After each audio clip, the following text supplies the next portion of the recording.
नमस्कार, मैं शिवानी रतूड़ी आर्यव्रत टाइम्स में आपका स्वागत करती हूँ।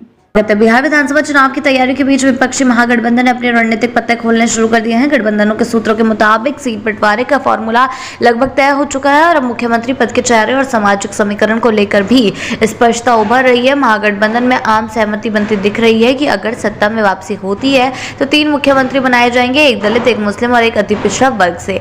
इस रणनीति को तेजस्वी यादव का बड़ा मास्टर स्ट्रोक माना जा रहा है, जिसके जरिए वो न केवल महागठबंधन के भीतर जातीय और सामाजिक संतुलन कायम करना चाहते हैं, बल्कि आरजेडी की पारंपरिक यादव मुस्लिम छवि को भी विस्तार देने की कोशिश कर रहे हैं। तेजस्वी खुद पिछड़े वर्ग से आते हैं और 2 बार उप मुख्यमंत्री रह चुके हैं। महागठबंधन में उन्हें ही मुख्यमंत्री पद का स्वाभाविक दावेदार माना जा रहा है। हालांकि सहयोगी दलों ने अब तक औपचारिक तौर पर इस अंतिम मोहर इस पर नहीं लगाई है। एनडीए की ओर से जहां मौजूदा मुख्यमंत्री नीतीश कुमार तीसरी बार इस पद की दौड़ में है, वहीं उनकी सरकार में पहले से ही 2 उप मुख्यमंत्री सम्राट चौधरी और विजय कुमार सिन्हा, जो कि एक ओबीसी से आता है, एक स्वर्ण भूमिहार से आता है, कार्यरत है। ऐसे में महागठबंधन की 3 उप मुख्यमंत्री की पेशकश एक तरफ से एनडीए की सामाजिक संतुलन रणनीति को काउंटर करने की कोशिश है।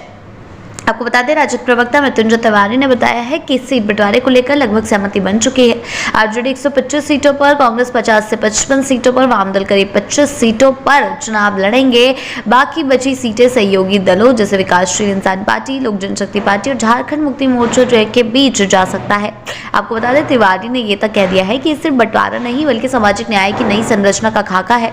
तेजस्वी यादव इसे आगे बढ़ा रहे हैं। महागठबंधन की इस रणनीति को जातीय गणित के लिहाज से एक बड़ा संदेश माना जा रहा है। बिहार की राजनीति लंबे समय से जाति आधारित समीकरणों पर टिकी रही है और इस नए मॉडल के जरिए तेजस्वी यादव दलितों, मुस्लिमों और अति पिछड़ा को सत्ता में दृश्यमान भागीदारी देने का भरोसा दिलाना चाह रहे हैं। राजनीतिक विश्लेषकों की माने तो यह रणनीति न सिर्फ आरजेडी की छवि को बदलने की कोशिश है, बल्कि नीतीश कुमार के उस सामाजिक गठजोड़ को चुनौती भी है जो उन्होंने दशकों में बड़ी मेहनत करके बनाया है, खड़ा किया है।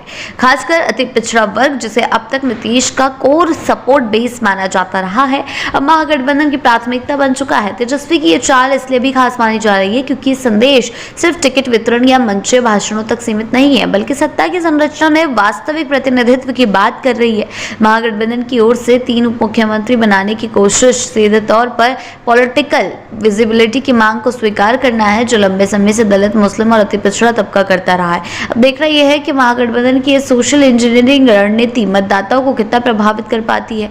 क्या ये मास्टर स्ट्रोक तेजस्वी यादव को सत्ता के शिखर तक पहुंचाएगा, या फिर नीतीश कुमार और एनडीए का अनुभव और मौजूदा सामाजिक संतुलन फिर से जनता का भरोसा जीत लेगा। जो भी हो, इतना तो तय है कि बिहार की राजनीति एक बार फिर जातीय आंकड़ों और सामाजिक समीकरणों के नए अध्याय की ओर बढ़ रही है, जहां सत्ता की चाबी सिर्फ वादों से नहीं बल्कि प्रतिनिधित्व की वास्तविक तस्वीर से तय होगी।